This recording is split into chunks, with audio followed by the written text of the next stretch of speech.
Tonight's lesson is fear and shame. Is everybody ready?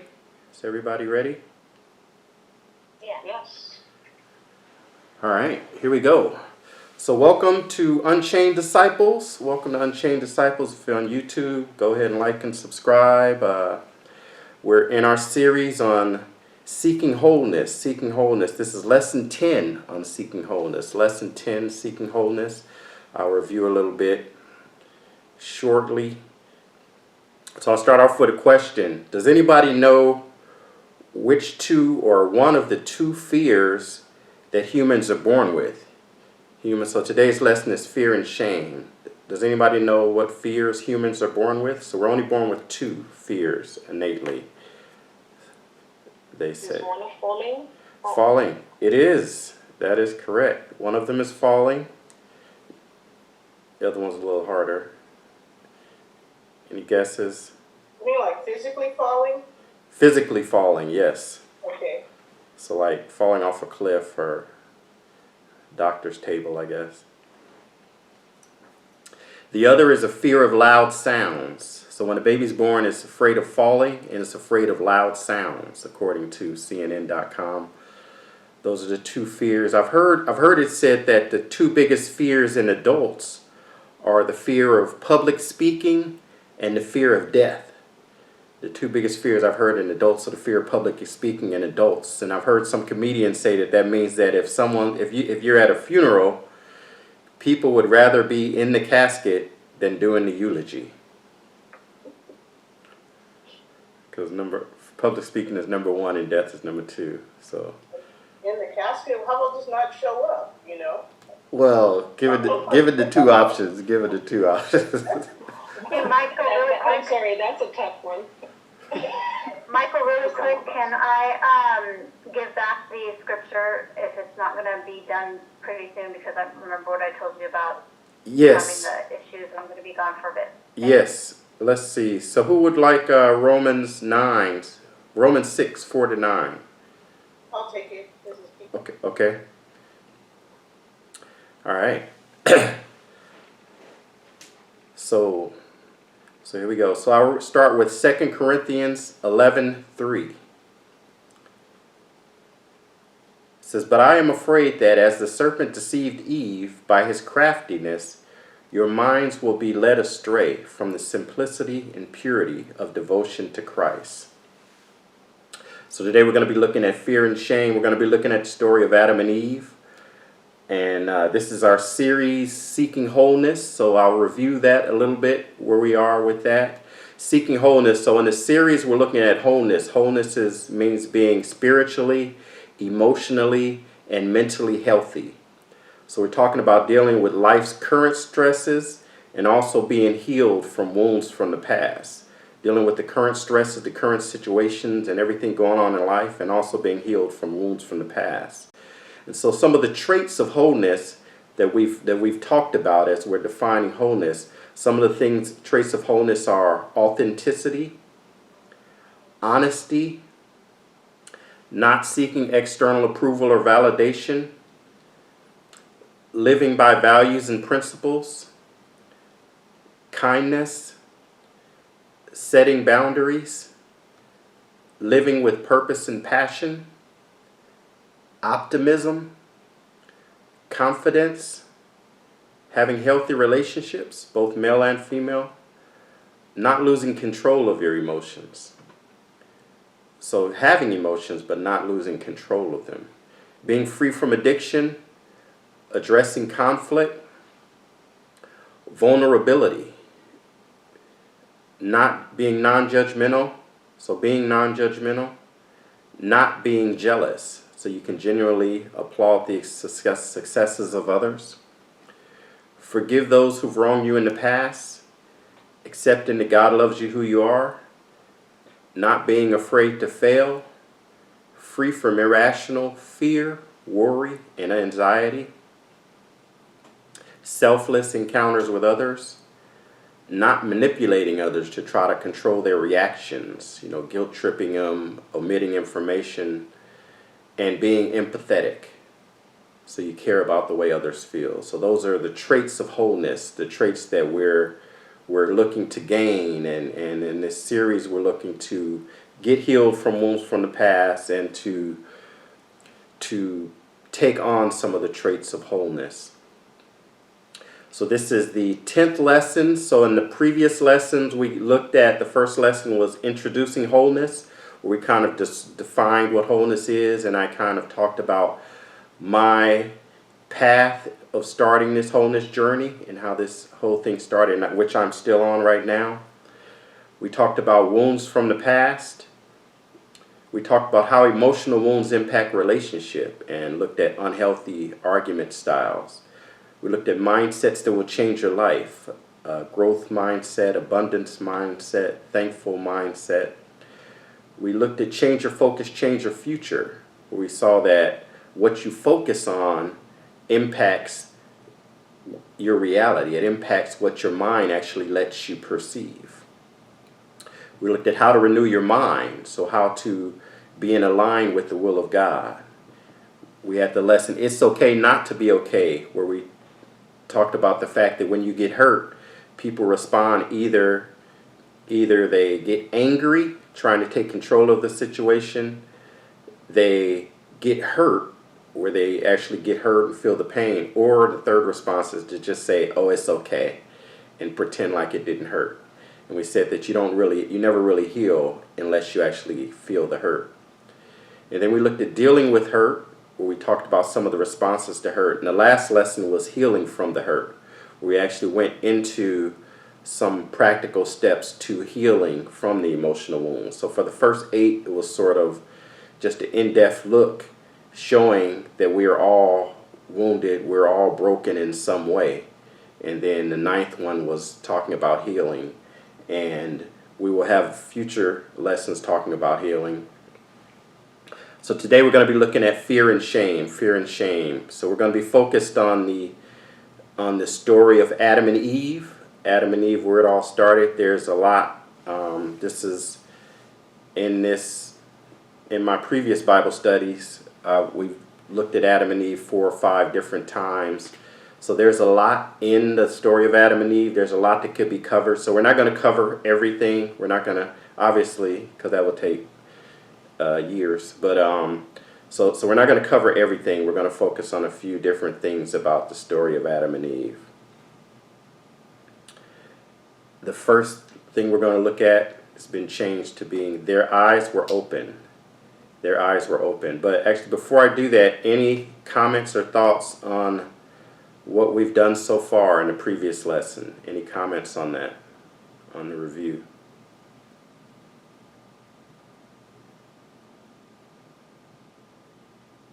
For me, Michael, it was definitely appreciated. It really helped me do a lot of self-reflection on where my hurt sits, and things I can work on and try to do better on. Not to be perfect at it, but just do better. And then I also learned that a few of the hurts that I had, or that I didn't even recognize that I was having those. And it sort of brought it back up to say, okay, that is something. So some of the things were new to me as well that helped with my self-reflection. So it's really helping me grow this series. Oh, thank you. All right, I'm glad to hear that. Glad to hear that. Yeah. Okay, so the first thing we're going to look at is the fact that their eyes are open, Adam and Eve. I'll read Genesis chapter 3, 1 through 7. This is where the serpent enters. So it says, now the serpent was more crafty, and that's the Hebrew word arum, more crafty than any beast of the field, which the Lord God had made. And he said to the woman, indeed, has God said you shall not eat from any tree of the garden? The woman said to the serpent, from the fruit of the trees of the garden we may eat, but from the fruit of the tree which is in the middle of the garden, God said, you shall not eat from it or touch it, or you will die. The serpent said to the woman, you surely will not die. For God knows that in the day you eat from it, your eyes will be open, and you will be like God, knowing good and evil.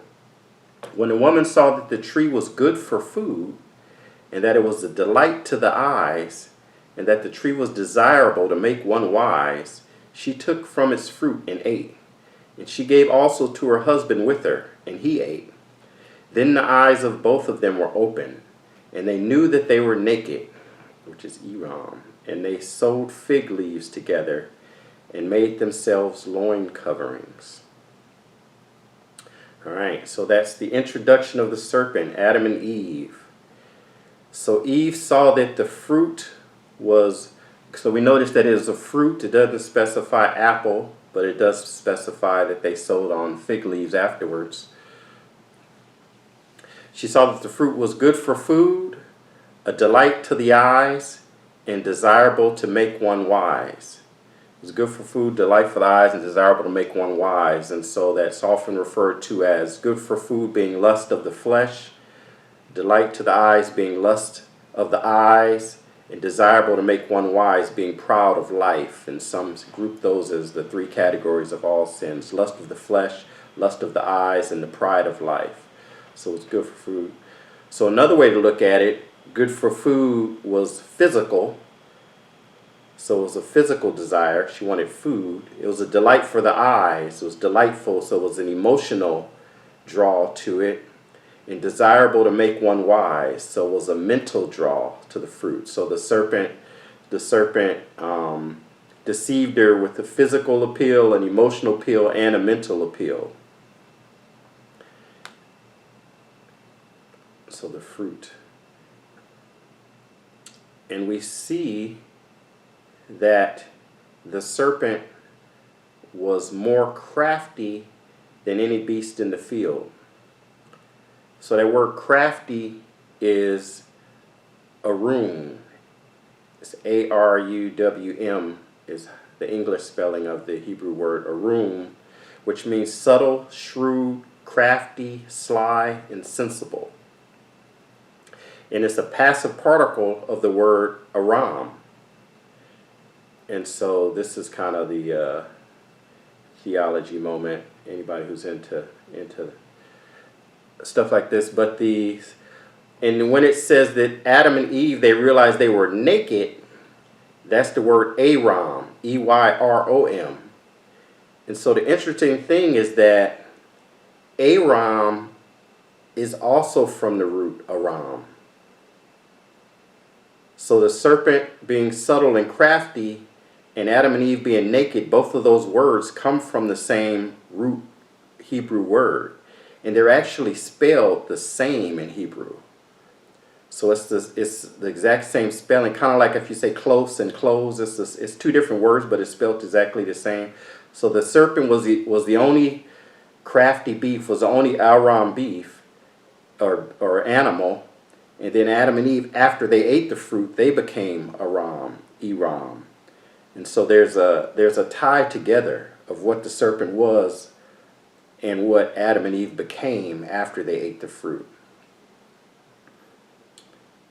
And if you look at it, the arum, what the serpent was, kind of means a hidden agenda. So it alludes to something being hidden, whereas the opposite, the Eram, the nakedness, kind of alludes to nothing being hidden, being fully exposed. So that was kind of just an interesting tie between that. So the serpent was the crafty beast or animal, and Adam and Eve had their eyes open. So they listened to the serpent. So did Adam and Eve, did they know the difference between good and bad before they ate the fruit? I don't think so. I think God told them, yeah, what to do, which is the right thing.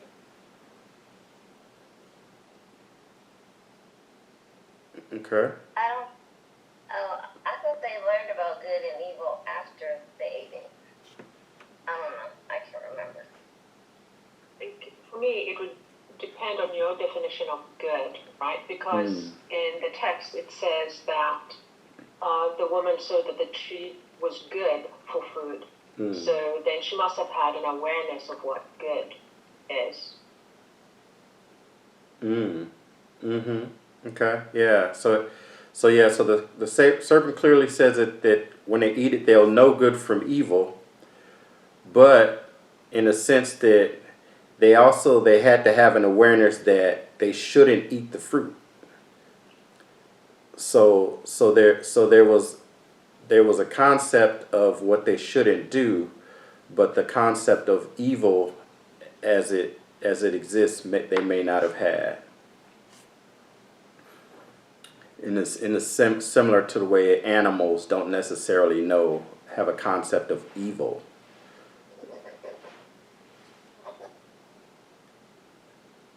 Animals have but animals they have instincts, so they act on instinct and they behave on instinct. Whereas Adam and Eve, they were behaving out of obedience prior to the serpent. So prior to the serpent showing up, God said don't do this, they wouldn't do this. God said do that, they were doing that. So they were following God's orders. But then the serpent opened up their eyes to another option, another way of being. That you can use your own rational and your own logic to make a decision, not just do what God says. And so that's where we're at now, is what we're faced with every day. So every day we have to choose between whether to listen to God or to listen to our own logic or rationale, listen to the world or listen to the serpent. So that's a decision that we now have to face every day. Are we going to listen to God, or are we going to listen to the serpent? Are we going to listen to our own rationale and logic? So if I may ask,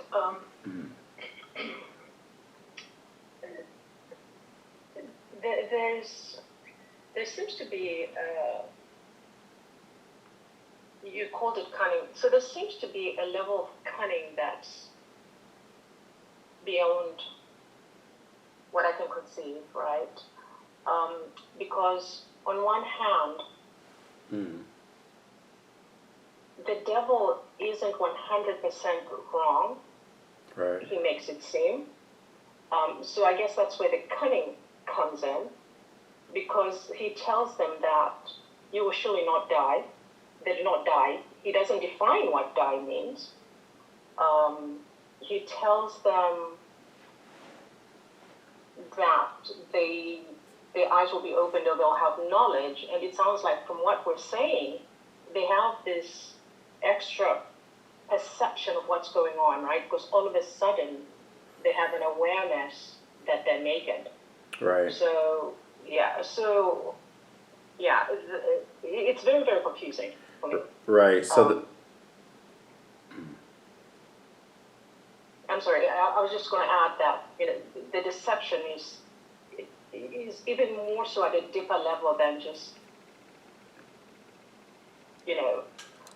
just the reading or just the text, right? Right. Because, yeah, the deception. So the deception, part of the deception is that he withheld information. So he knew some of the consequences that would happen that they didn't know about, that they weren't aware of. But he withheld that, and also in some sense he told them some things that were true that enticed Eve. And then in the other sense, but he also convinced. So that's kind of what manipulation is.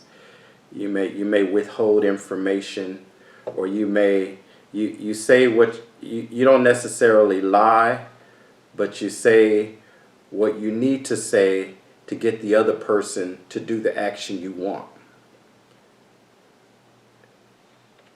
So you say that you may even say the truth, but you withhold information to get the other person to do what you want. You say, hey, can you loan me $5? You say, didn't Jason give you $5? No, Jason didn't give me $5, but Jason gave you $4. But you leave that part out.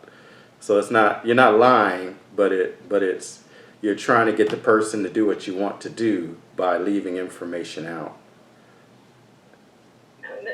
that makes sense. Otherwise, they would have bolted. It makes sense now. Because if they saw it coming, they would have, not been deceived. Right. And God didn't fully explain, tell them what would happen if they did it or what the reason not to do it. He just told them not to do it. And so so that's kind of how a lot of times it works is we find out more information and we think, oh, okay, well, this is information I didn't get from God, so therefore God must be wrong. This is information I didn't know before, and this person, now I have more information, so God must be wrong since I have this information. That's a lot of how the enemy works often.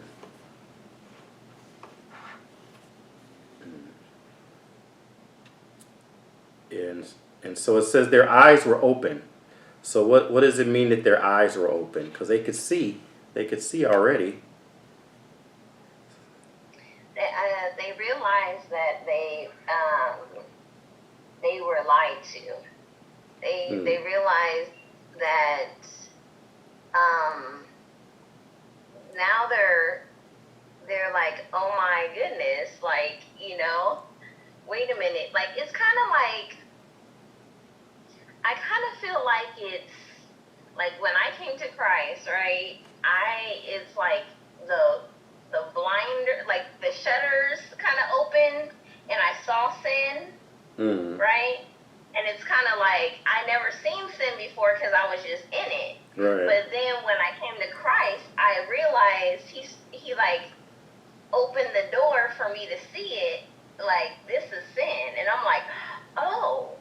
So I think that's what happened to them is that the shutters kind of came off, like, and they saw things for really what it was, because he had a protection on them when they were in obedience, right? Right. But then when you come out of obedience, in disobedience, then that's when anything can happen, So that's, to me, that's in my mind what happened. Right. So they became, yeah, exactly. They became aware of evil, and they became aware of that, the distinction between evil and good. So yeah, their eyes are open. Welcome, Chris Stu. So they became aware of the existence of evil, talking about the story of Adam and Eve. So once they ate the fruit, they became conscious. They became conscious. So they became conscious of something that they weren't supposed to be conscious of. But in the process, they also became self-conscious. They became self-conscious. Now they're concerned about their nakedness. They're overly concerned about themselves, and that's one of the consequences of the fall that we have to deal with is self-consciousness. Self-consciousness now is we have over concern of other people's opinion of us, over concern about what other people are thinking about us. And has anybody ever been concerned about what people think about them? Absolutely. Like all the time? Yeah. All the time. That's why I don't have the camera on right now.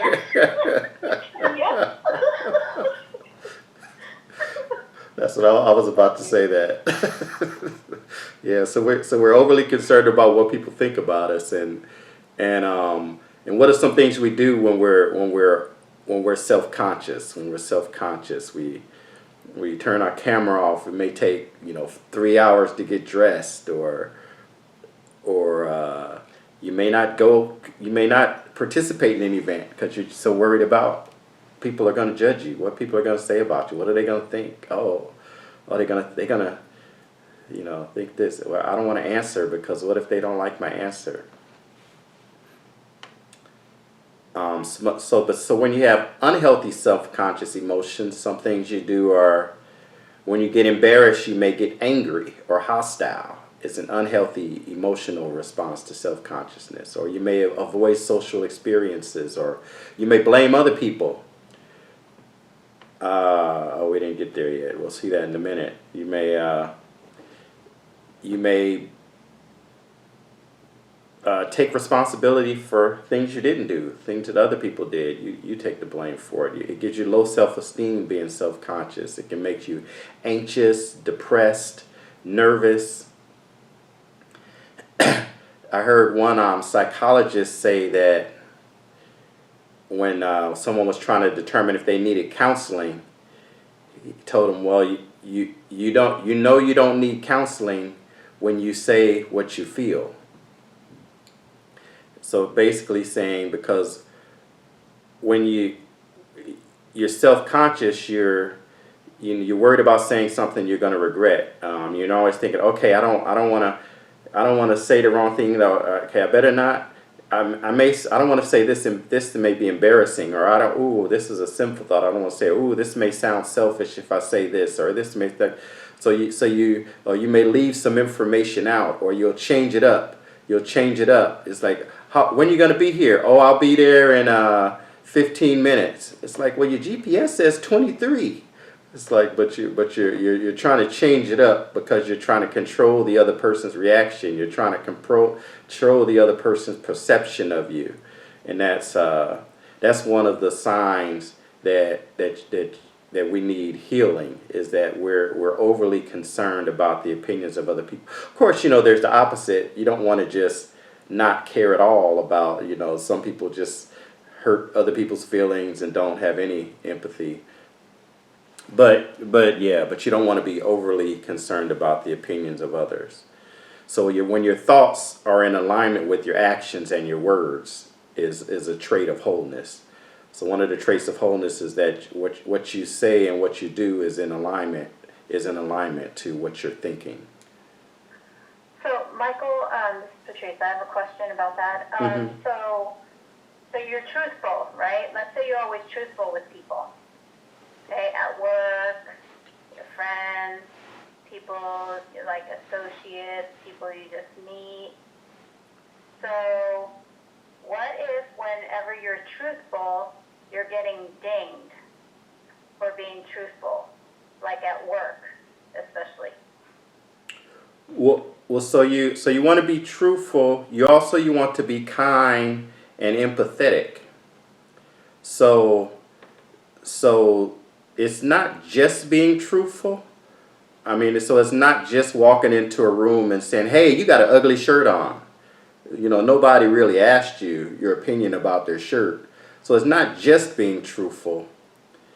It's that you're not hiding the response because you're worried about.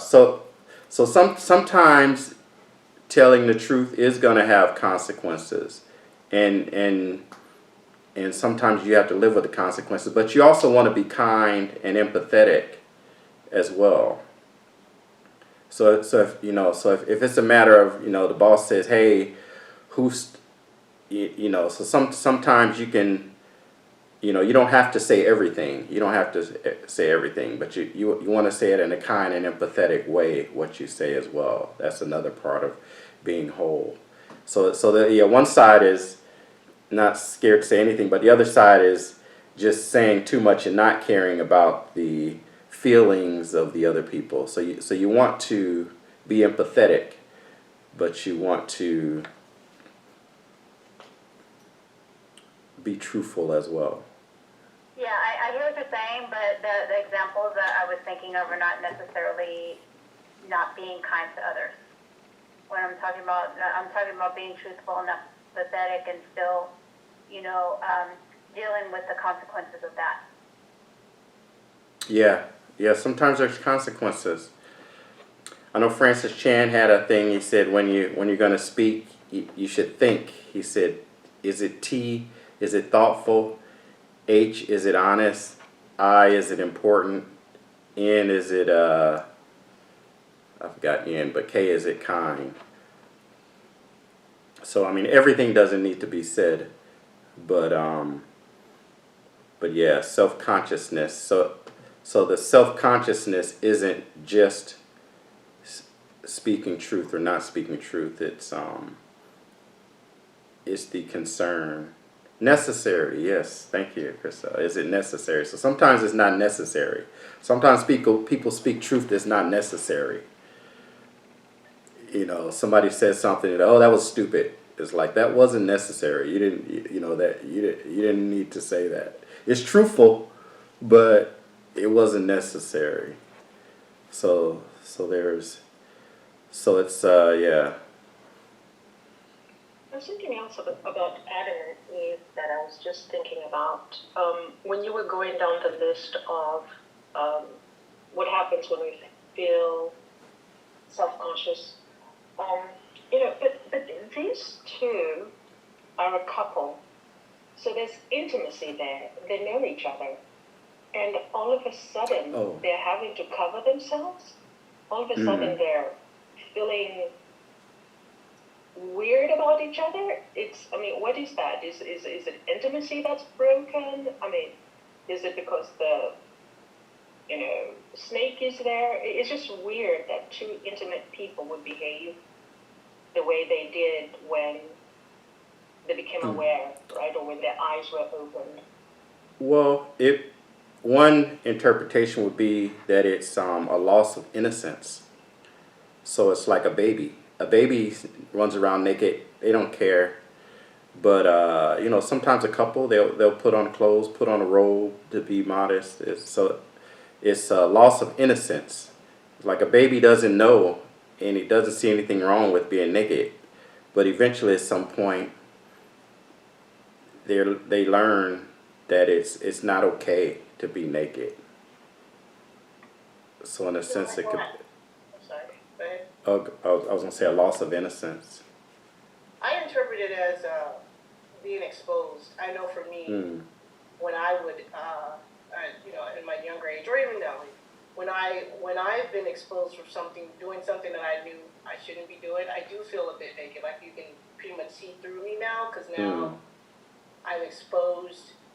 What I've done is exposed, and now I feel like I am self-conscious now, right? That you could probably see everything about me now, now that I've exposed this part of my wrongdoing. So that's how I took it as, not them actually, even though there was fig leaves and stuff they used to cover up their body, but I took it as, my interpretation was that they just, you would think that they were naked just by them being self-conscious about the wrongdoing. So that's just how I took it. Yeah, their self-consciousness played a part in it. Now they were concerned about how they were seen. So before they weren't concerned about how they were seen. So that's the self-consciousness part.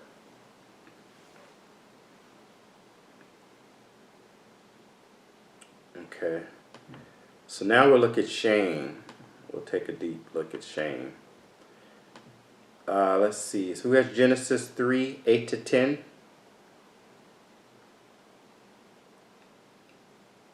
Oh, okay. I think it's 3, Yes. 8 to 10? Yes. Okay, thank you. Okay, hold on.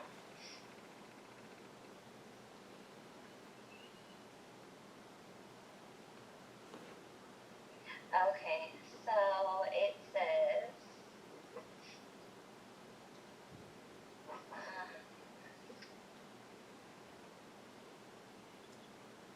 okay, and they heard the voice of the Lord God walking in the garden in the cool of the day, and Adam and his wife hid themselves from the presence of the Lord God amongst the trees of the garden. And the Lord God called unto Adam, and said unto him, Where art thou? And he said, I heard thy voice in the garden, and I was afraid, because I was naked, and I hid myself. Right. So that's what we're talking about. So he hid himself because he was naked. So he was naked, so he was ashamed. So we're going to interpret that as shame. But so we're going to talk about shame. First thing is, what's the opposite of pride?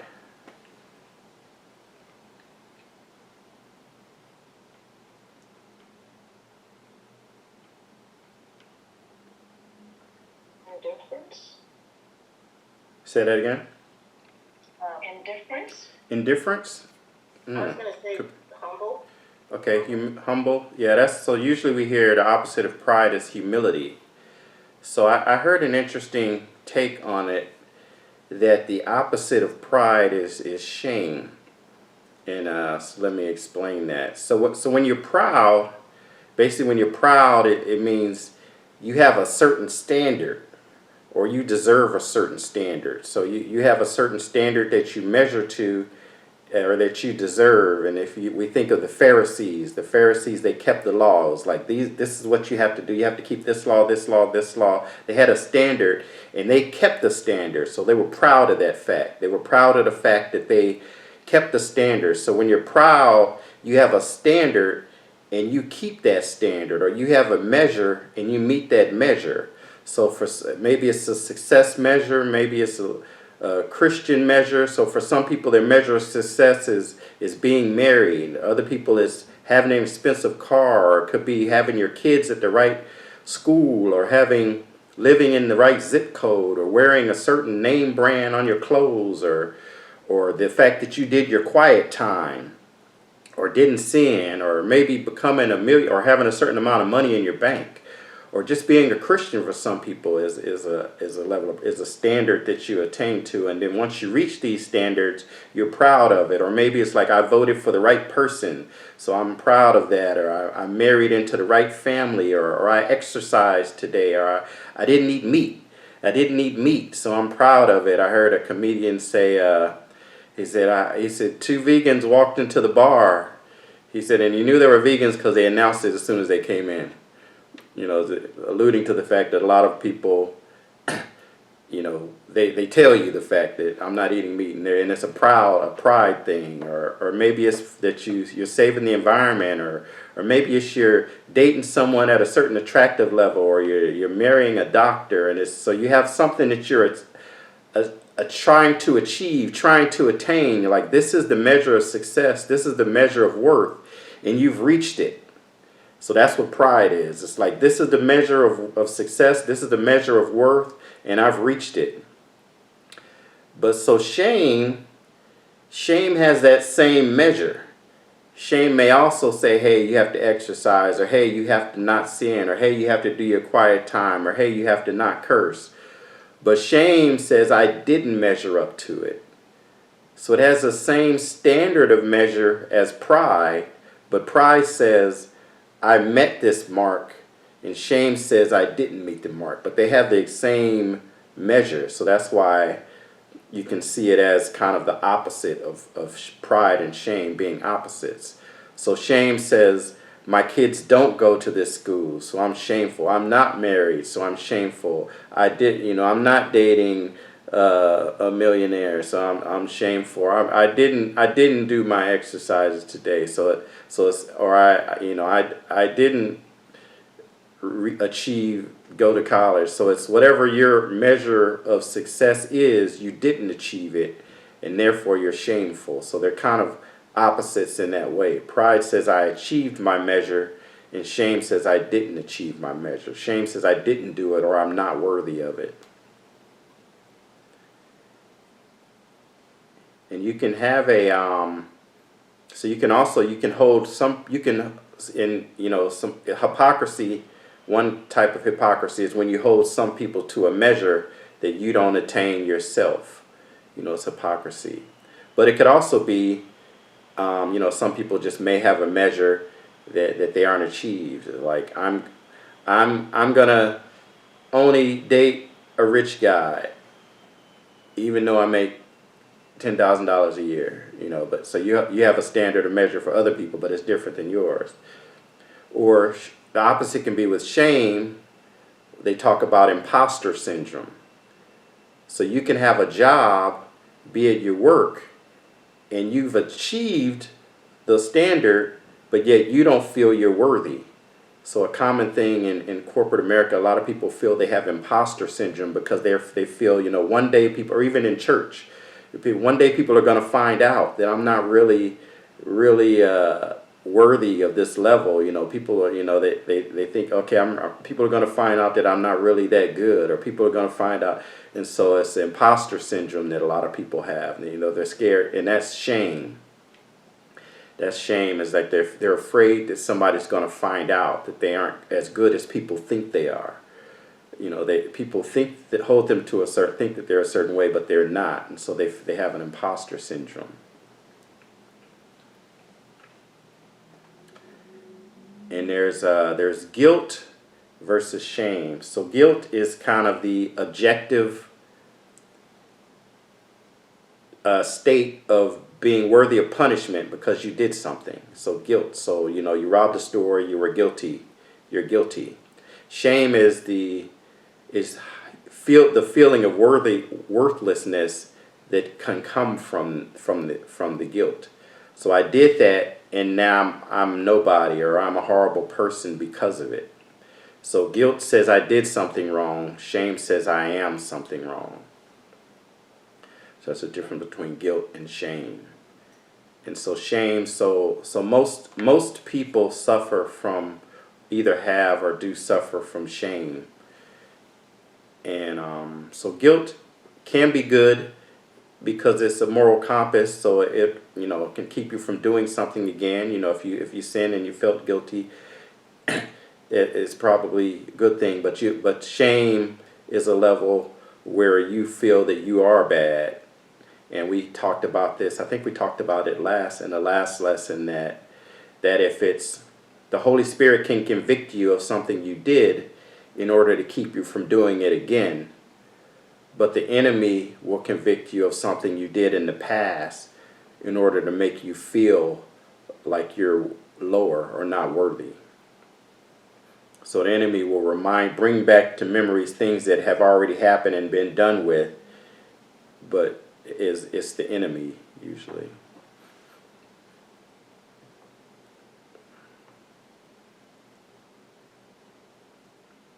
All right, any thoughts?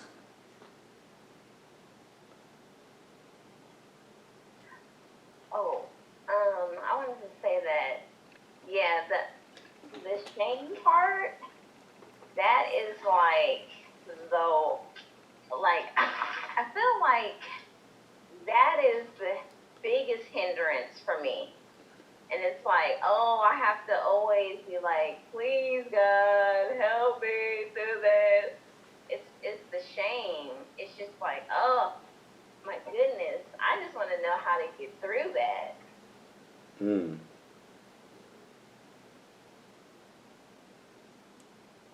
Yeah, the shame. So in Christianity, it's a big hindrance, but in life in general, most people have shame. We're going to speak a little to it, getting through it, but go deeper in a future lesson. So let me read a quote about shame, about hiding.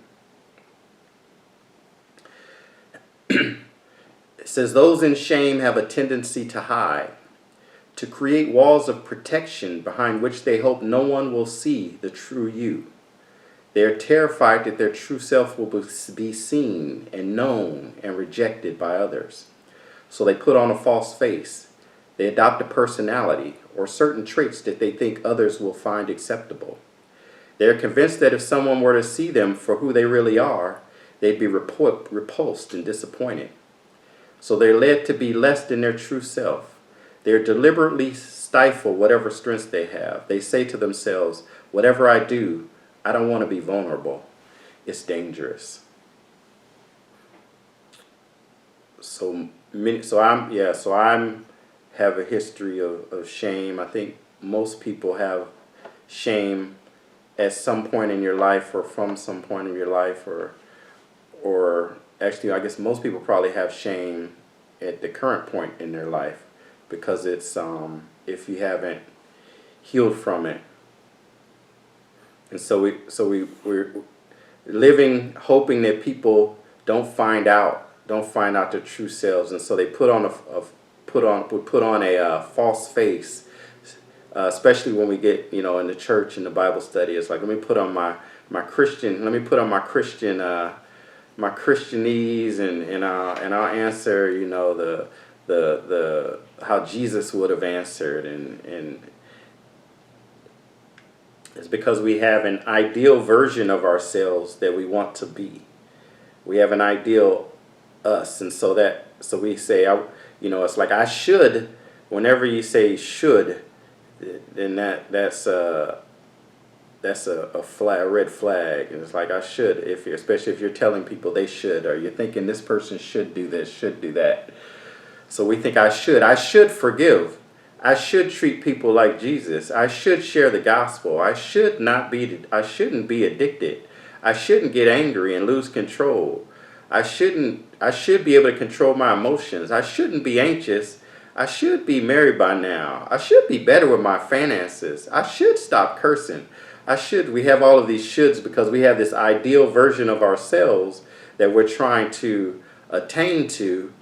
But then when we don't attain to it, we feel bad about ourselves. We feel shameful about ourselves. And so that's kind of something that I need to be mindful of as we're painting this picture of wholeness, and none of us have attained to it. So I don't want to make us ashamed of ourselves in the process of striving for wholeness, because it's a lifelong process. So shame is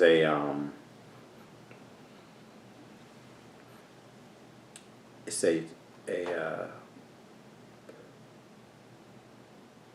widespread and deep seated and harmful emotion. Yeah, thank you for saying that, actually. I was just Hey, listening can as you were speaking and thinking that shame is an amazing. It's like it's the perfect tool for just being in prison, being enslaved, right? Mm. I'm thinking, if you think about even just beyond us and our journey to wholeness.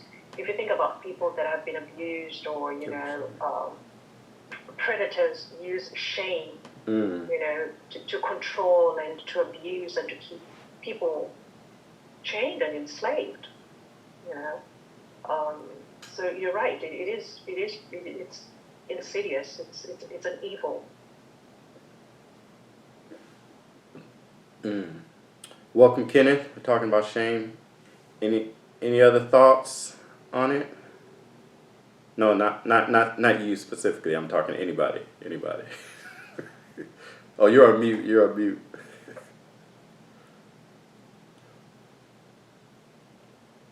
Anybody else have any thoughts so far?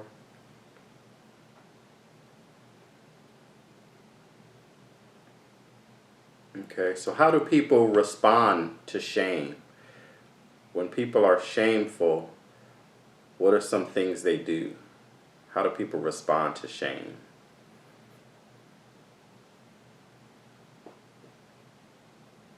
Oh, you're on mute, Kenneth.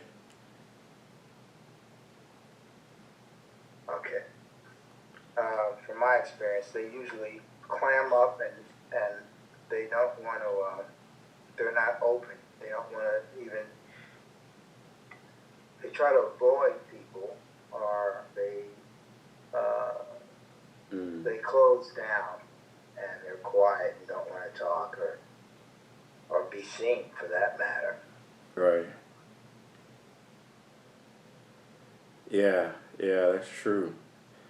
Yeah, they will stay quiet. They don't want to be seen. All right, they'll retreat within themselves. Yeah, sometimes they'll avoid contact with others. Yeah, avoid contact with others. All right. And Chris Stu says, they avoid seeking help. The enemy shames you out of seeking help when you need it.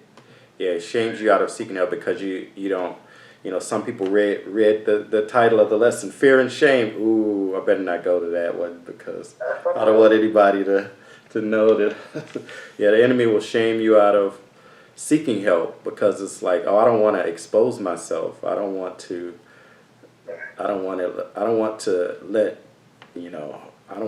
expose my weakness. I don't want to expose my vulnerability. Mm-hmm. That's sort of a pride thing too. Pride enters. Yeah, pride. Yeah, so we talked about pride. Yeah, another thing, which interesting, that I learned during this process is shame. So a lot of us have shame But one of the response to shame is actually achieving or performing. So a lot of times people who are successful, who work hard and strive hard, is to cover their shame. Is to cover. It's like I'm shamed for where I came from, or I'm shamed from this, and so that I got to work hard or achieve hard. It's like I got to live up to this certain level. So shame says, hey, I have this standard that I need to live up to, but I'm not there. Pride says I have this standard and I've reached it. Shame says I have this standard, but I haven't. But shameful, you can also achieve and perform and pursue a lot of goals, and that people feel because they're shameful, it's like because you're shameful, you feel you're not worthy, but you feel in order to be worthy, you need to succeed. In order to be worthy, I need to have this. In order to be worthy, I need to do this. And so therefore, a lot of times when people are performing, they have, they're making a good money, they're making a good career, they're doing this, but it's because of the shame. So the shame is driving them to try to achieve. The shame is driving them to try to be better. It's like, I'm not worthy unless I do this. I'm not worthy unless I'm making this amount of money. I'm not worthy unless my kids go to this type of school. I'm not worthy unless I get this promotion. I'm not worthy. So it's like, in order to try to feed their lack of self-worth, they keep performing. Oh, I have to get a degree from this school. Okay, now I have to get a job. Okay, now I have to make this amount of money. Now I have to reach this level. Now I have to drive this car. Now I have to have this circle of friends. It's like I have to achieve in order to feel worthy. And so that is shame as well. So shame is also performing and achieving can be a response to shame. So, but people will see it as a healthy response. So no one ever fixes, explores it or treats it, because everyone thinks, oh, well, this person is doing great. Well, I think sometimes we overcompensate for the shame and looking like that. Yeah. And what was I gonna say? It's not like it's like, I'm going to show them. Yeah. They've been shamed for something. Like, all right, I'm going to show them. I'm going to do this. I'm going to do that. I'm going to accomplish this. So yeah, it's still a motivating factor for achieving. Right. Yeah. Yeah. It's like, I'm going to show them. They told me I'll be good for nothing. They told me I'll be worthless. They told me nobody from this family ever does anything. They told me nobody from this neighborhood can ever do anything. I'm going to show them I'm not just a good for nothing, whatever, Individual. Bakersfieldian or whatever you're running from. Another response is some people run to God because of shame. So a lot of times when people you see it all the time. You see a new person in church, and it's because they did something. I was. They did something sinful, and so therefore, I better go to church to make up for it. It's like, they're running to God because they're ashamed of what they did. They did something bad, and so now they run to God to try to make up for it, to try to account for it. It's like, I did something bad. I haven't been to church in 4 years. I better go now. It's because so some people, they'll run to God out of shame. They'll go to church out of shame. They'll turn to, let me read my Bible. It's like, I can't believe I did it again. They sin, and maybe they'll turn to God. They'll turn to the Bible. I can't believe I drank that whole bottle of tequila, and so they'll turn and go to the Bible. So some people will run to God. Some people will run from God as a response to sin. It's like, they just give up. They give up. It's like shameful. It's like, okay, I can't believe I did it again. What's the use? And they just give up. They run from God. So one response is to run to God. Another response is to run from God. Yeah. Some people will run to addictions when they feel shame, when they think about the stuff they did in the past, when they think about they'll run to Maybe they'll get angry. Maybe they'll turn to anger. They'll get angry, or they'll turn to, alcohol or pornography or shopping or overeating. Haagen-Dazs or whatever it is they turn to, is that because of shame. So it's the shame, living with the shame. So they'll turn to their addiction in order to cope. In order to cope with the shame, in order to cope with the memories of, they can't sleep at night, can't close your eye, you can't close your eyes, you can't sit in a room alone and get peace. You can't get peace when you just sit alone in the room. You can't close your eyes at night. You got to sleep with the TV on. So they may turn to whatever their coping mechanism is. It can be an addiction. It can be something that they turn to, and it could be because of shame. It can be because of a lot of other reasons as well, but shame can be one of them. Some people get mad at themselves when they because as a response to shame. Yes. But with that, that's a good point, I think, Michael. But that anger towards self will be diverted to someone else. Right. It can be. Yeah. Your spouse or your children, and it's like, they're angry, and it's like sometimes they don't even know why they're angry until they really stop and examine themselves. I know in my own relationship, if I get angry about something, and it like just kind of silly stuff, my wife would stop me and just say, "Now wait a minute. It couldn't be about this. So what is it really about?" And so then I have to stop and really think about it. I'm like, yeah, it's not that. It's something that happened at work, or someone said something to me the wrong way, and and I didn't confront them on it. So I've been festering with it in me. So yeah, so it can be that way as well. Yeah. That's not healthy. Yeah, that's not healthy. Yeah. When we're responding to something other than what's going on at the moment. But yeah, shame can cause that. So yeah, you can be mad at yourself. You can be mad, take it out on other people.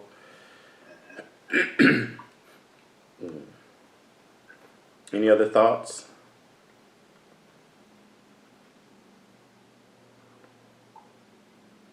Who else is with us? How many people we have tonight? 8.5. Patrice is bouncing in and out. Oh, okay.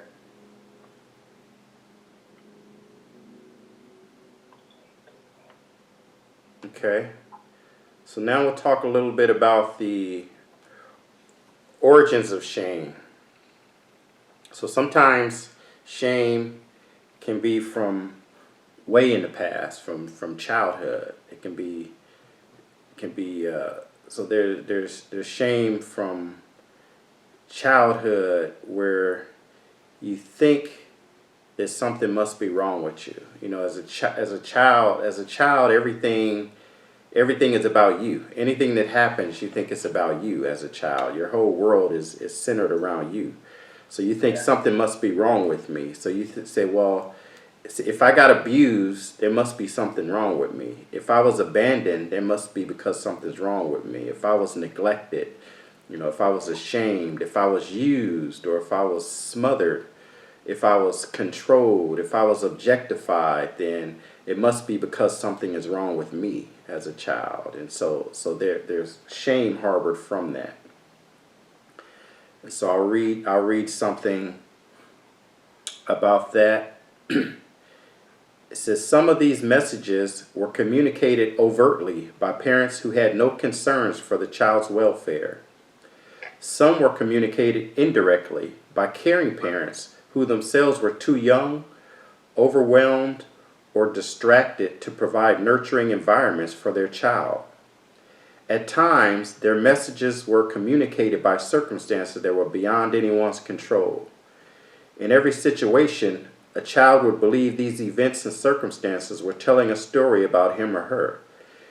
They believe there was something about him or her that caused these things to happen. So as a child, whatever happens, the child, you think that it's because of you. You think that it must be something wrong with you that caused whatever. So a lot of us have been through traumatic events as a childhood, and as a child you think, well, it must be something wrong with me that caused this to happen, and it's shameful. And so with the childhood logic, you're thinking, well, there must be something wrong with, or it doesn't even have to be. So traumatic events, but as a child, everything is traumatic. As a child, everything that happens is traumatic. So it can be, you think, well, something must be wrong with me because when I cry, nobody comes. Something must be wrong with me because mom gets that look on her face. Or something must be wrong with me because dad left and he never came back. Or something must be wrong with me because mom has to do everything for me. Or because dad always yells at me. Or because I'm not perfect like mom and dad. Or I'm not perfect like my brother or my sister. So something must be wrong with me. Or something must be wrong with me because I can't make mom happy. Mom is always upset, so there must be something wrong with me. So we internalize as a child everything that happens. We think, okay, it's something wrong with me because of this thing that happens. And then as a result, as an adult, we've taken that to say, well, something's wrong with me, but I can do better. I can be good enough. And so as we grow older, we say I can be good enough or I can be lovable if I'm different than my dad. You know, I'm worthy of love because I'm going to be different than my dad. I'm different than my mom. So that's why I'm worthy of love. That's why I'm good enough. Or I'm good enough because my mom needs me. Or I'm good enough because I don't make any mistakes. I'm good enough because I made good grades. I made good grades, so therefore I'm good enough. I'm worthy. I'm happy, so therefore I'm good enough. I'm lovable. I'm worthy of love because I'm happy. Or I'm not like my brother. I'm not like my brother, so therefore I'm worthy. I'm good enough. Or I don't cause any problems. I don't cause anybody any problems, so therefore I'm good enough. Or say I made mom and dad happy. I made mom happy. I made dad happy, so therefore I'm good enough. So we get these. We have these feelings of I'm not good enough, and then we come up with these requirements, these standards that, but I will be good enough if I do this. And that's how you get the achiever, the performer, saying, well, if I get good grades, then I'm good enough. Then I'm worthy of love. If I get good grades, if I'm happy, if I'm not like my dad, I'm not gonna be like my dad. If I'm not like my dad, then I'm good enough. Then I'm lovable if I'm not like my dad. And so we put on all of these requirements and we set these standards, but we bring our shame with it. And so we have all of these beliefs, but the bottom line of all of these beliefs as a child is that it's bad or dangerous for me to be who I really am. So it's like I'm not good enough just as myself, so I need to work harder. I'm not good enough as who I am, so I need to do this different. So as a child, we think, okay, I'm not good enough just as I am, so I need to not, I need to work harder. I need to follow the commandments more. I need to make my mom happy. I need to do this. It's like I need to do this. I need to achieve. I need to do this in order to be good enough. But I'm not good enough who I am, and that's where the root of the shame is I'm not in the thought that I'm not good enough as I am, so I have to do something else. So do you think, Michael, that drives people to be codependents? I mean, like they have to always strive for approval and try to impress people. Yes. It's like they can't move. They need approval for everything that they do. Yes. Yeah. That was they need approval, and they need they need other people to tell them they're good enough. And so they get into relationships. That subconsciously look like whatever it was they were trying to get. I need, I'm not good enough unless I make my mom happy. So then they get into relationships where, okay, I need to make I'm good enough if I make this other person happy. So now they're trying to always please, or so that they're trying to mirror the feeling they didn't get as a child, and they carry that through life. Like, yeah, so I need to perform. I need to impress other people. I need to, yeah, constantly seeking outward validation, acceptance, and people pleasing. Yes, Krista, exactly.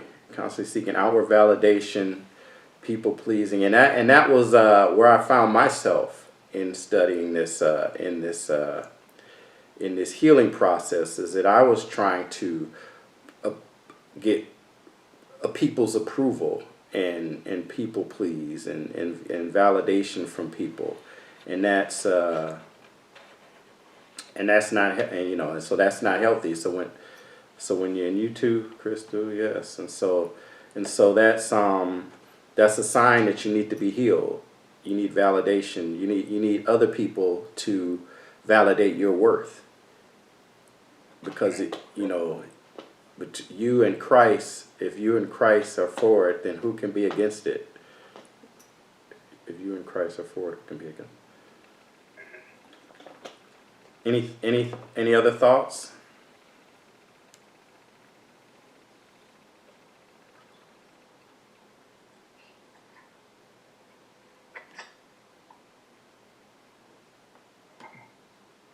Amen. All right.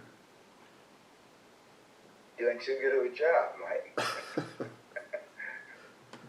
No. People might be thinking about this one. This is a common universal issue. Yeah. So I should have. Now that I think about it, I guess we should have a notebook for this for the exercises. So we will do one. I don't know what to call it. I called it a healing exercise. It's not really a healing exercise, so we're not really. But just write down. So you may want to keep a notepad or something as we go through this series to keep everything together. Or you just got it. Or keep your thoughts. I always have it. Okay. Keep all your thoughts together. So just to write down. I'm asking you to write down what messages were communicated by your family that seemed to imply you weren't okay just the way you are. So what messages were communicated to you by your family or whoever your primary caregiver was, your mom, your dad, your babysitter, what message did they communicate to you that made you think you weren't okay just the way you are? Was it that, oh, you had to get good grades? If you didn't get good grades, then you weren't a good kid. Or was it that you had to, or what was it that was communicated that led you to believe that you weren't okay just as you are? Was there anything that indicated that you had to earn validation or approval or love?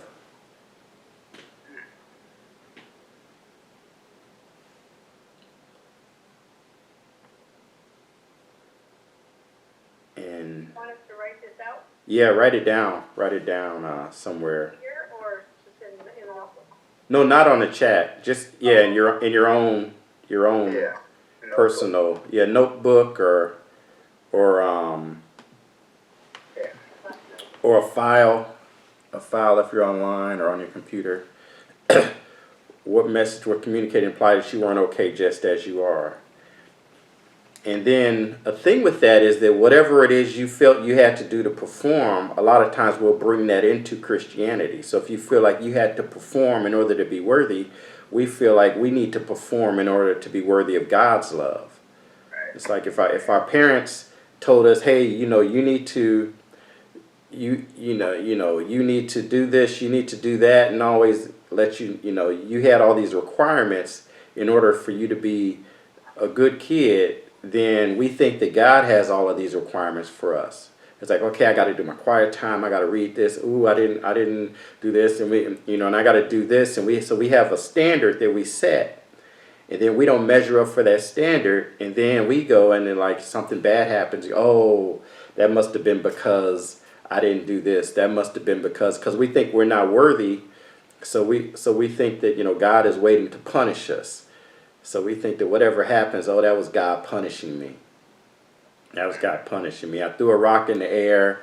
I got hit in the head with a rock. That must be God punishing me. It's like, well, no, that's what happens when you throw rocks in the air. That's not God punishing you. That's gravity. That's just how gravity works. But, you know, it's like, okay, I drove for 6 months with the check engine light, and now my car stopped on the freeway. That must be God. Like, no, that's just neglect. That's just you ignoring. That's just you ignoring the signs that have been there, and you just didn't tend to them. The signs were there. You could have saw them, but you ignored them. That's not God. That's just. But that's the last lesson. I'm not sure why I'm bringing that in, but anyway. So yeah. So what messages were communicated from your family that implied that you weren't okay just the way you are?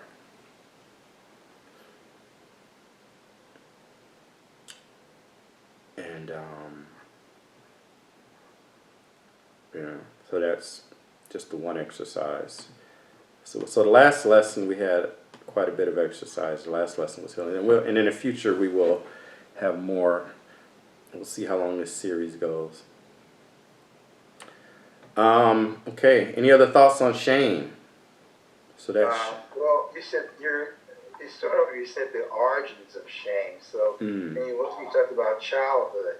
Yes. But I was looking for a list, or had I come in the middle of it? Because you said the origins of. This goes under origins of shame. Yeah. So the origins of shame was the discussion about childhood. So the whole discussion about, when I cry, no one comes. I'm not. Something must be wrong with me when I get to look up. So all of the whole discussion about childhood and how your childhood could be the origin of your shame.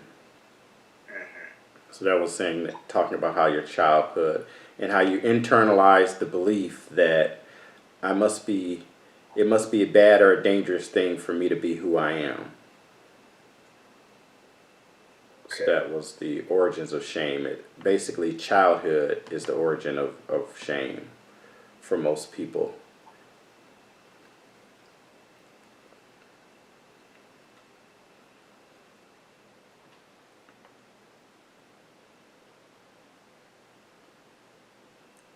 Okay, let's see. All right, so now we'll go into fear of death.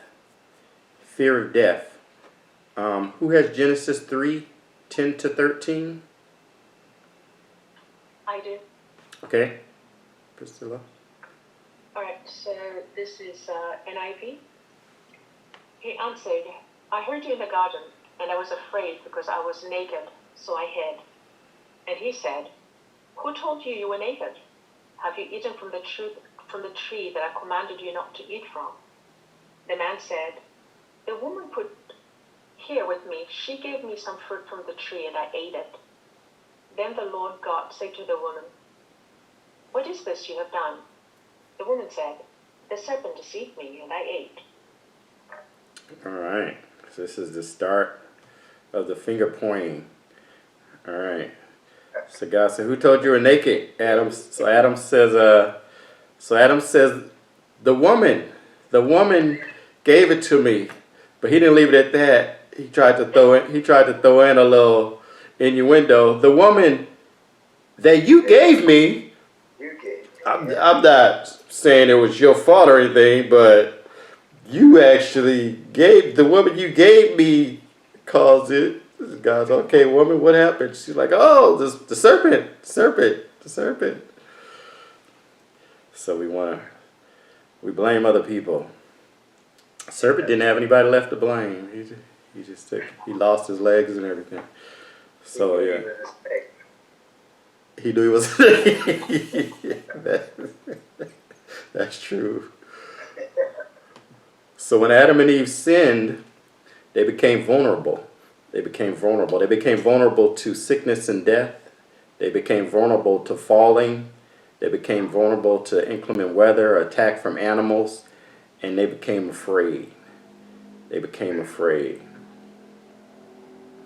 And so we have a lot of fears now. So some of the big fears, we have fear of spiders, fear of snakes, fear of falling, claustrophobia, fear of public embarrassment.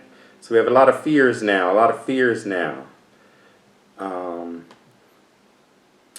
So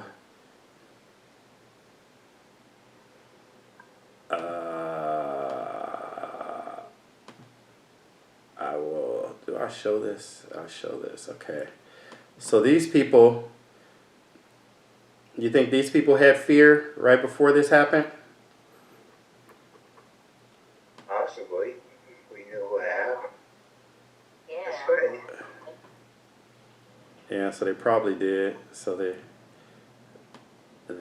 but no. So that was actually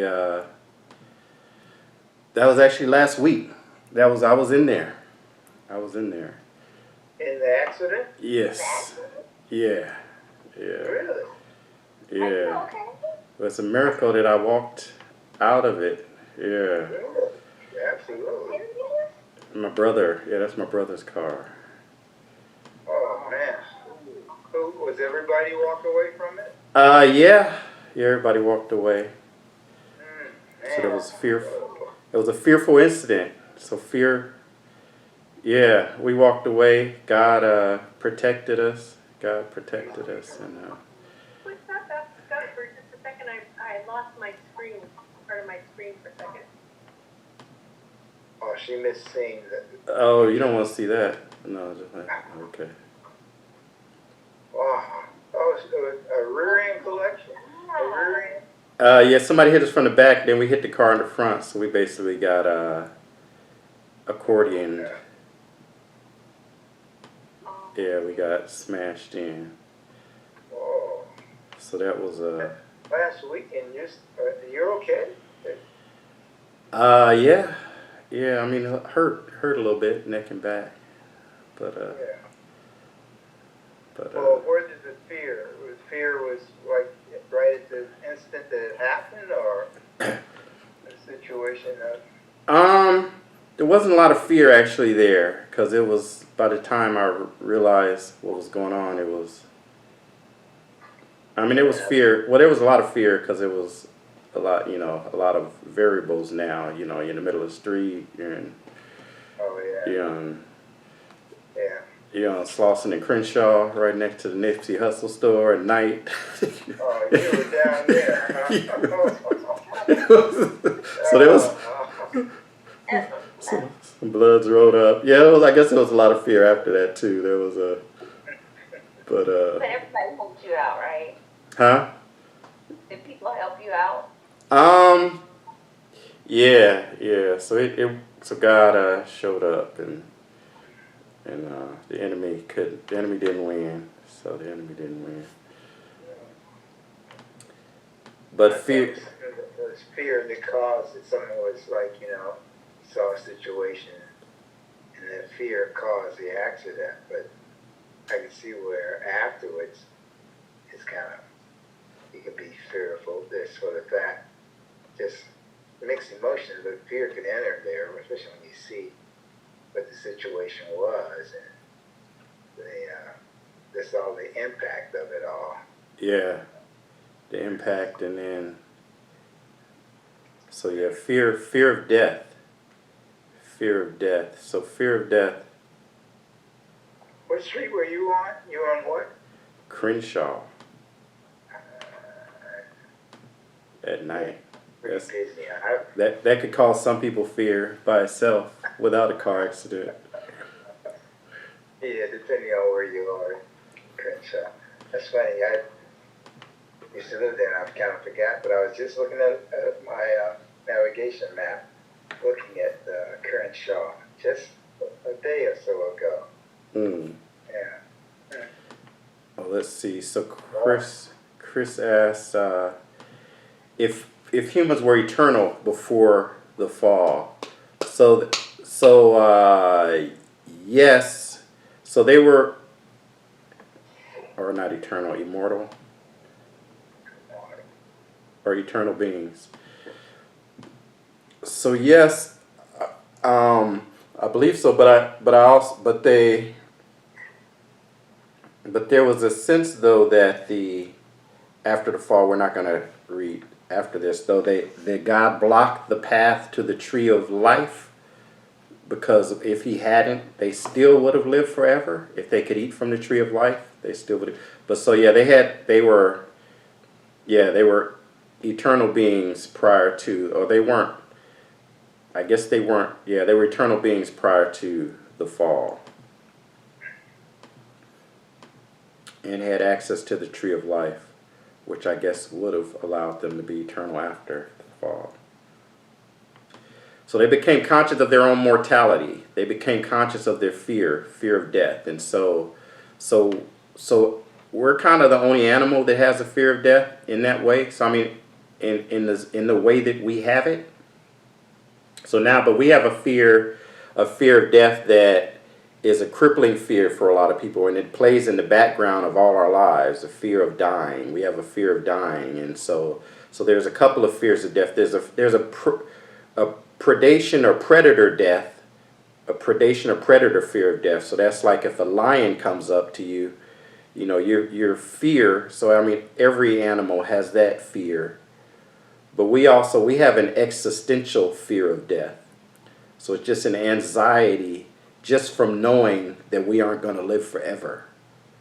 So even without some type of prompting, even without some immediate threat, we have just this existential fear knowing that we're going to die someday, and we think about that. Other animals don't have that. So, but we got that because of the fall. So we have this fear of death that now plagues us. We know that we're mortal, and we think about it. We know that we're mortal, and it concerns us. So what are some things people... Oh, go ahead. Yeah, I was just going to ask, is it that feels, pardon me for saying this, but that feels like a blanket statement to me. And the question I have is, do people really fear death, or is it things associated with death that they fear? For instance, I don't believe that I fear death, but I don't want to be in pain. I fear pain. Right. I fear boredom. I fear crimes perpetrated against me. So those are the things I fear. Mm-hmm. But the idea of dying, you know, I don't worry about. I mean, the things I worry about right now is, you know, is my stuff in order so that if I die, my family will get it and not the government, you know? Right. So, yeah, I'm just curious about this statement you made. If you can just provide some additional context. Yeah, so I guess it's not necessarily everybody. I mean, I don't know if I actually have a big fear of death, but there is a fear of death, of just the fact of dying. There are a lot of people that fear death. There's a fear, and strangely they say that it hits strongest people in their 20s, which kind of seemed odd to me.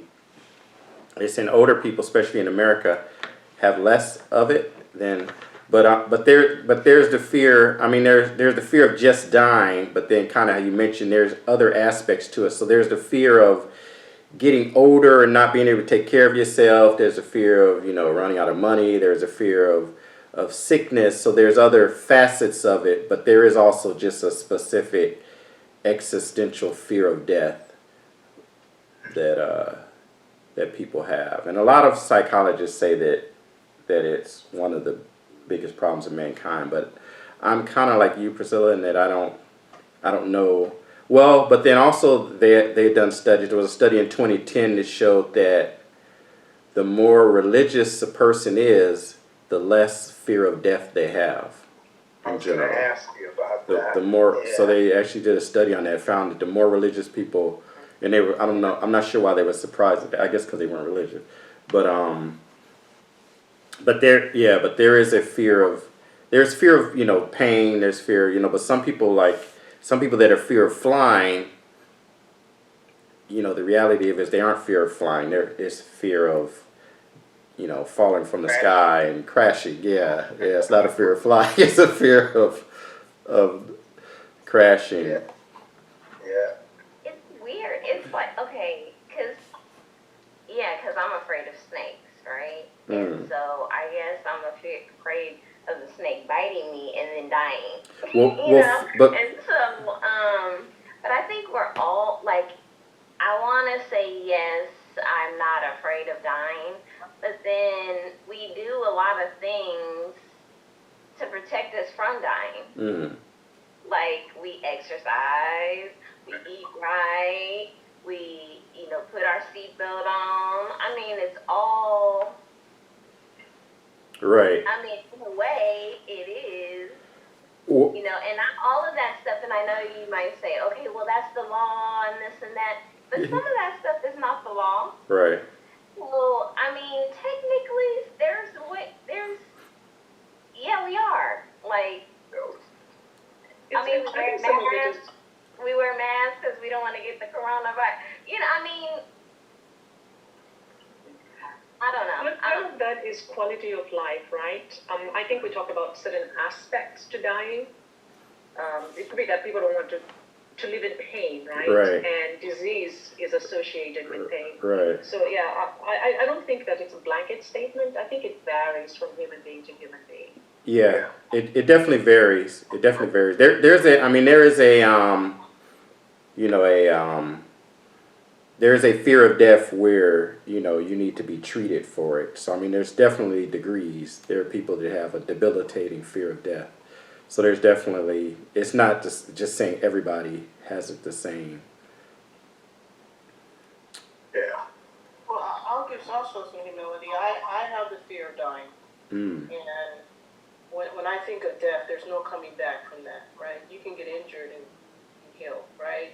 You can go through severe, trauma and come back for that. Once you die, there's no coming back. And for me is, I would like to live forever, but I also don't want to live a short-lived life, meaning I would like to be here as long as I can, and just the fear of growing old and coming to that point where it is my last breath.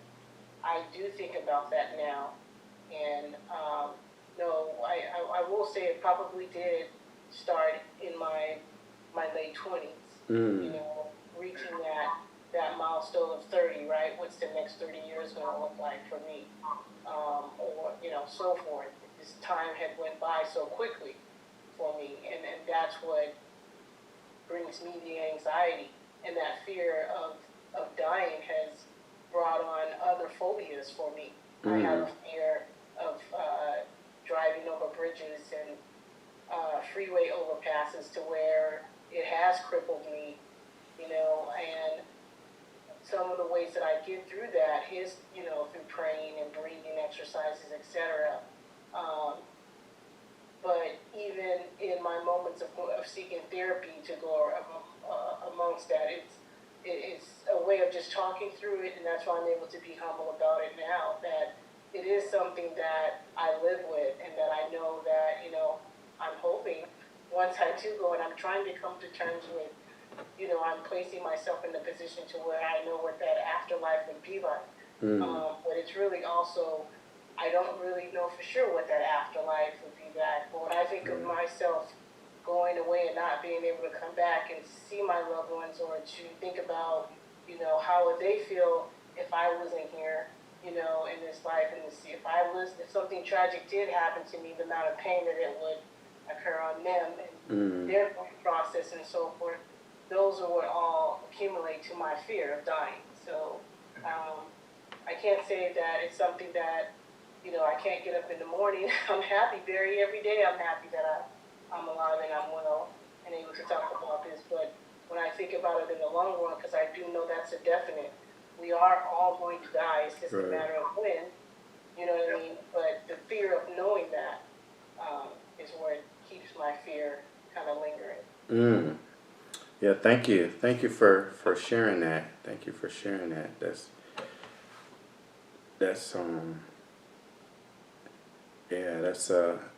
Yes, it's It's tough. It is something that we all know that eventually we will have to face, and it's unknown. It's an unknown. It's an unknown, and that makes it. It's not something you've experienced before. It's not something that anyone can tell you what they've experienced with it before, and so that makes it hard to deal with. And that's.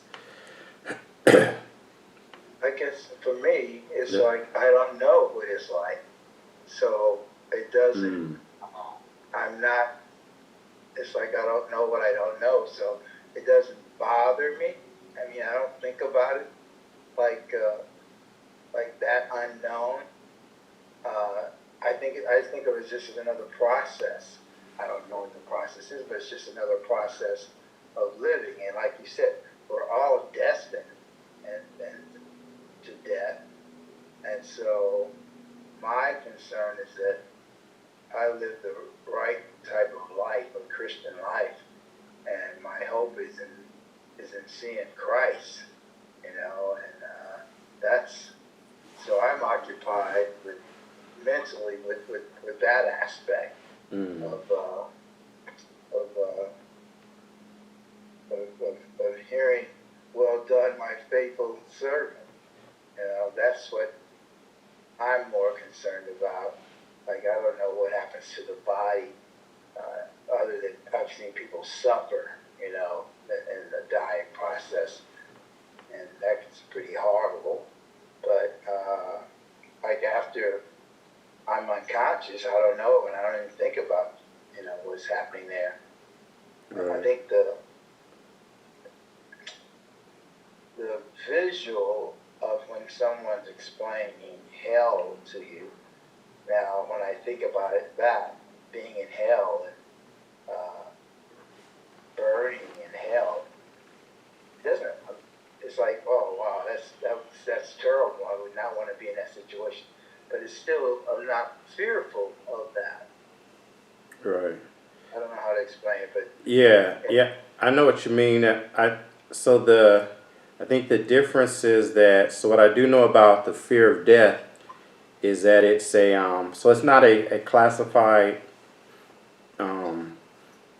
problem itself, but it's a form of anxiety. So it's a form of anxiety, and so what actually I kind of discovered in the last lesson is that anxiety oftentimes is based on something you can't control.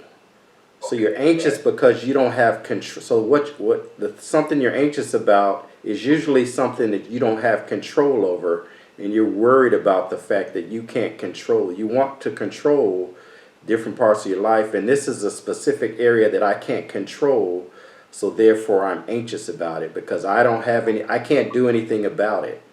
I can't do anything about it. It's like so if I'm my health, I can do something about it. My salary, I can do something about it. But death, I can't. No matter what I do, I'm going to die.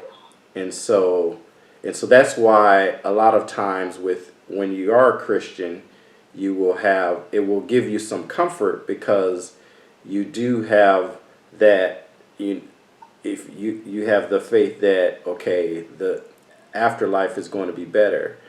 But a lot of times your anxiety, you're worried about not having control, and that's why you get some, you get religions like the prosperity doctrine where it's so popular because it's like it gives you control over God.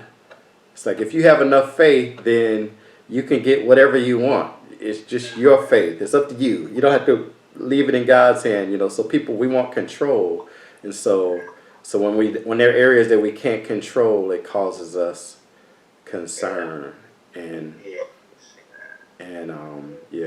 That's true because we didn't even tap ourselves in. So Tap in. We didn't even control on how we got in here. So we had no control over that. Right. So So it's kind of like you just got to keep reminding yourself of the promises of God, because the anxiety is real. Don't get it twisted. Like things will come up. You have accidents. You'll be afraid, fearful, snakes, whatever. But you got to keep reminding of what God promised you. You know, when you accepted Jesus as, your Lord and Savior, you got access to the kingdom. And so it's like you just got to keep getting that word in you and reading those scriptures, those promises, the promises that He promised you. If you believe in Him. Amen. Okay, let me. That fear thing, I was going to say, because you have to ask yourself, where is that fear coming from? God doesn't give us a spirit of fear, so where is that coming from? So we need to search ourselves, ask God to search us and remove those kinds of things. Right. In search for what is my. So a lot of times our faith is in what we can control. Right. So we want to. But let me go ahead and close this. So who has Romans 6:4-9? Okay, can you read that?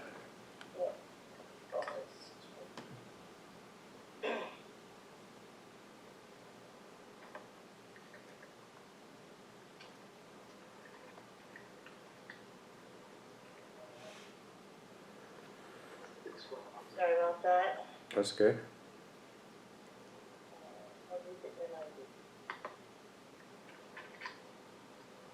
So, well, we know that our old self was crucified with Him so that the body ruled by sin might be done away with, that we should no longer be slaves to sin. Because anyone who has died has been set free from sin. Now, if we died with Christ, we believe that we will also live with Him. For we know that since Christ was raised from the dead, He cannot die again. Death no longer has mastery over Him. Amen. All right. So let me close with Jesus is the answer. So I'll read through this briskly, and then so Jesus is the answer. So Adam and Eve, they were made in God's image, and then God said, "It is good." So that means that they were in an ideal state, but then they fell. And it takes the rest of the Bible story to get us back to what we lost. So man's fall brought on self-consciousness, it brought on guilt and shame, it brought on fear. And the enemy uses these tools against us. We were never supposed to feel these feelings. Once they became conscious, they realized they were vulnerable. They had to protect themselves from the world. Now they were conscious and can be terrified of the future. Prior to it, they didn't have to work to get food, but now they had to. Before, they can live like the birds of the air. They could be like little children. Childlike faith. Adam was innocent, so he could fulfill whatever desire he wanted to immediately before he fell. There was no need to worry about the future. They didn't have to work to get food. Food was in abundance. There was no need to fight with anyone over resources because God would provide. Adam was secure in his knowledge that God would provide, and he didn't have to worry about the future. Jesus eventually had to come and provide the solution. So Jesus tells us that we need to go back and be like a child. Most children, or many children, don't grow up with a fear of what they're going to eat tomorrow. They don't concern themselves with resources. Jesus teaches us that we don't have to be worried about tomorrow. He teaches us not to worry about what we eat and drink. Don't worry about what you're going to wear. Jesus came to defeat death. So now we can look forward to having riches in heaven. We can look forward to death. If we truly accept Jesus' sacrifice and accept the grace that God gave, then we can be free again. We can lose these concerns, lose the concern of self-consciousness when we put our identity in Jesus. We can lose the guilt and the shame when we accepted God's forgiveness for our sins and we stop trying to impress men. We lose the fear of death when we accept Jesus' eternal life. So the goal is to get back to the state that we were in before the fall, where we don't have to be afraid anymore. So your value and your identity is not determined by what others said to you, what they said about you, or what they did to you. Your value and identity is determined by who you are, and you're being an image bearer of Christ and what he did on your behalf. You are who God says you are. The Bible tells us that we can be a child of God. So we need to accept God's sacrifice and God's gift. We need to accept God's forgiveness. And we need to accept God's identity that he gave us as a child of God. 1 Corinthians 15:42-45 says, "So also is the resurrection of the dead. It is sown a perishable body. It is raised an imperishable body. It is sown in dishonor. It is raised in glory. It is sown in weakness. It is raised in power. It is sown a natural body. It is raised a supernatural body. If there is a natural body, there is also a spiritual body. So also it is written, the first man, Adam, became a living soul. The last Adam became a life-giving spirit." So let's walk in the way, let's seek the truth and live the life.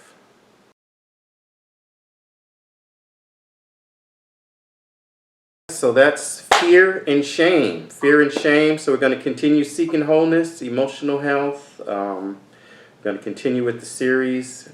Not sure how long, at least a couple more months. Got quite a bit more to go. So this was the first full, more expository, like it was all Adam and Eve lesson in the series. But yeah, so we got more. So we'll be some high level, some deep, some healing, and we'll see you guys in a couple weeks. So let us pray out.